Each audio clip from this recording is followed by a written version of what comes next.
Hello everyone, আসসালামু আলাইকুম। কি অবস্থা সবার? আশা করি সবাই ভালো আছেন। অনেক দিন পর আজকে চলে আসলাম গরুর মাংসের রেসিপি নিয়ে। যারা বলেন হাতে মাখা গরুর মাংস মজা লাগে না, তাদের জন্যই এই রেসিপি। চলুন আর দেরি না করে শুরু করা যাক।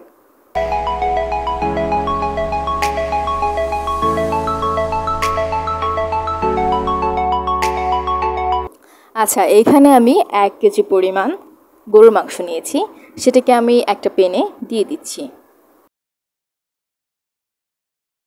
এখন এতে দিয়ে দিব 1 মুঠ পরিমাণ পেঁয়াজ কুচি। আপনারা চাইলে আরও বেশি দিতে পারেন বা বেরেস্তা দিতে পারেন। এখানে পরিমাণ মতো লবণ দিয়ে দিলাম, 1 টেবিল চামচের মতো লাল মরিচের গুঁড়া, 1/2 টেবিল চামচ করে ধনিয়ার গুঁড়া আর হলুদের গুঁড়া, আর 1.5 টেবিল চামচের মতো আমি আদা বাটা দিয়েছি, 1/2 টেবিল চামচ আমি জিরা বাটা, রসুন বাটা আর কাঁচা মরিচ বাটা দিয়ে দিলাম, 2টা তেজপাতা ছিঁড়ে দিয়ে দিলাম আর 2টা শুকনা মরিচ দিয়ে দিলাম, অল্প একটু গোটা জিরে দিলাম আর এলাচ আর দারচিনি দিয়ে দিলাম কিছুটা।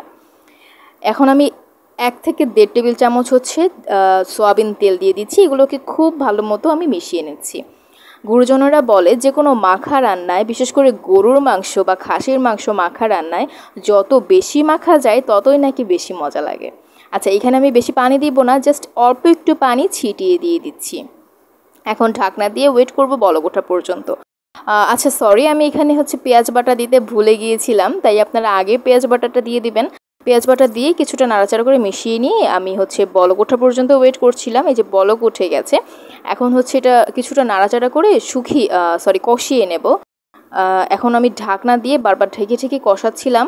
এখন বাটার যে পানিটা, মশলার পানিটা, বাটা ধুয়ে রাখা সেই পানিটা দিয়ে কিছুটা মাখিয়ে আমি আবার ঢাকনা দিয়ে রেখে দিচ্ছি।